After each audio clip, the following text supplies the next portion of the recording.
Hello and welcome to Apply Database 1. One of the main terms we addressed in a previous session was attributes. Attributes can be listed as fields or columns. Attributes characterize and describes the entity. As stated before, each entity has one or more attributes. The group of attributes for a unique entity will form a record. And we can have many records from the same entity that can be saved in a relation. For example, an entity called student could have attributes such as first name, last name, street address, city, state, zip code, email, and phone number. We can add many other information as needed.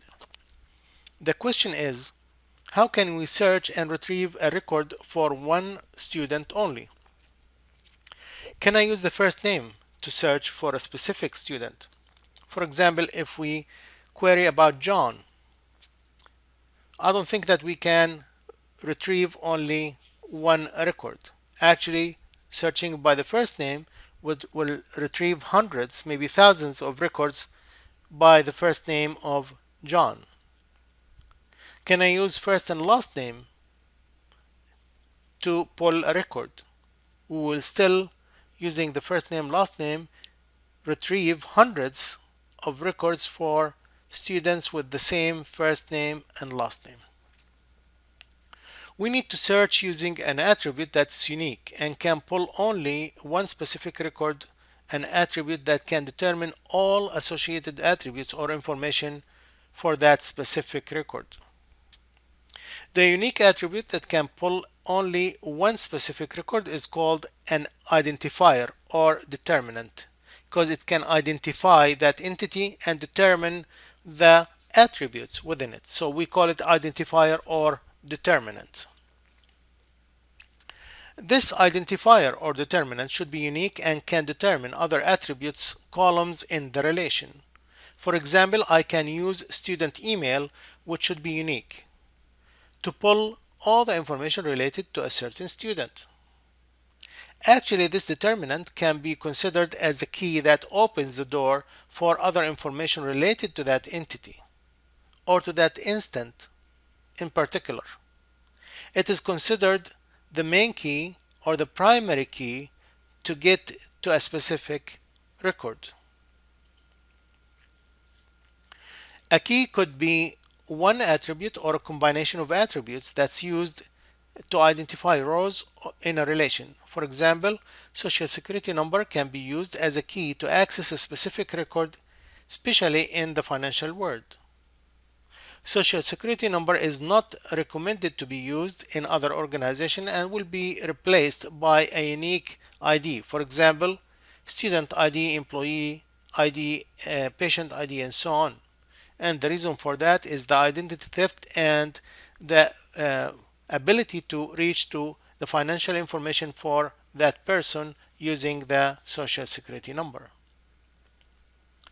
If the key consists of two or more attributes, it will be called as a composite key. For example, if I combine the email and the zip code together to represent or to pull information about a person, then we call it as a composite key. How do I identify the primary key? I have many attributes within the entity. Which one is the primary key? So the way to do it, the way to know it, is to analyze the different attributes and nominate some keys that could be considered or considered as candidate key or considered candidates to be a primary key. It's exactly as if we are talking about candidates for elections.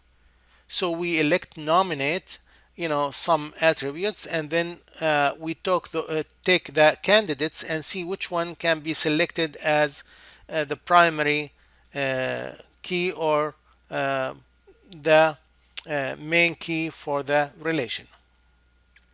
Although those candidate keys might not be used, but they are still considered as candidates or candidate keys. So we can leave them on the side, those candidate keys that were not used, to use them in a different way. So what's the primary key? If we look at the primary key here, the main key that will open that door for me, it's one and only one primary key for that relation. The primary key may be composite or single. The ideal primary key is short, numeric, and never changes, such as social security number, student ID, employee ID, patient ID, so on. The primary key of one table cannot be used as a primary key for another table. If we used that primary key here, we cannot use it in another place. What if we can't find any candidate keys that can be used in or as a primary key? For example, you noticed when we listed the following attributes: the name, first name, last name, street address, city, state, zip code, email, and social security, that the email is considered as a candidate key. It's unique, it's a candidate key, but it's not ideal because it's long, it might have symbols, and it's easy to make mistakes using or writing that email address. Social security also is a candidate key, but can cause identity theft. So we cannot use it because it's related to financial information for that person. So both of these columns are unique and can be used as they are candidate keys and can be used as a primary key, but we said, oh, we prefer not to use them. So what will be the best option? The best option is to add another column that does not exist. It wasn't there, but we can add it. And that column will be numeric and can determine all the other attributes. And then we call it ID, entity ID. For example, in this case, student ID. We can call it employee ID or patient ID, any ID. This will be unique and will work for me as an artificial primary key for that entity.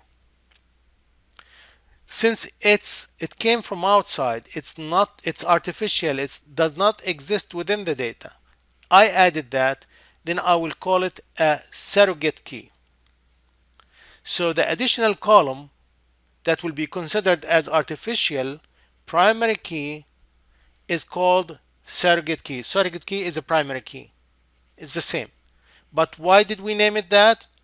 Because it's being used from outside. It's been generated automatically. It does not belong to the data. We added that to the data to make it more efficient and easier to access, to query.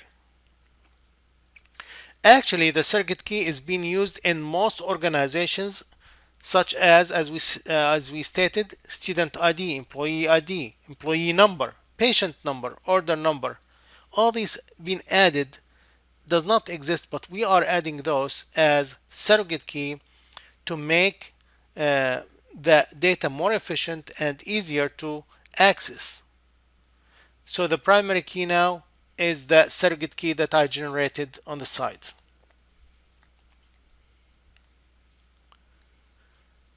Since I'm talking about relations and tables, and we have more than one table together, and my main concern is how to relate these tables, relational database, how to relate two tables together.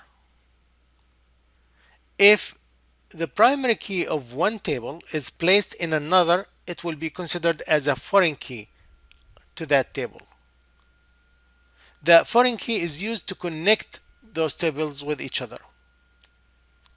For example, I have the table that's called student or student entity, and I have the course entity. To connect those two together, then I will take the student ID as a primary key in the entity student and place it as a foreign key in the course entity. the student ID attributes from student entity will be taken to the course entity as a foreign key. This column will be exactly the same as this column. And what we did, we linked John to the course that he registered for using just his ID. I don't need to pull all the other information. Just by using his ID, then now I know that John is taking applied database 1 from 6 to 9 Tuesday fall with instructor NY. So this is how we link two tables together. Let me put it in another way. If this is a country here and this is another country, to create a relation between the two countries, I will send my ambassador who will represent the country there. Foreign affair. Foreign affair. And that will create a relation through the embassy between the two countries. So the primary key in this relation was sent with the same information as a foreign key in the other table or other relation. And this is how we create relational database. Relational database. To understand it more, we'll talk about that in the model, but you need to understand how student is taking courses. Since student is taking courses, then we can place the student ID in the course entity. When adding the foreign key, part of the constraints is to elect or to select or enforce referential integrity constraint. Why are we doing that? This is a constraint that will limit the values of the foreign key to be the same existing values as the primary key in the original relation. And this is what we're trying to do. If John has an ID of 1, 2, 3, 4, 5, then when I put or place John in the course relation, he has to have the same ID 1, 2, 3, 4, 5. And we are trying to make that consistency by enforcing referential integrity constraints. And that's what this means, to make sure that the information is the same between the two cells.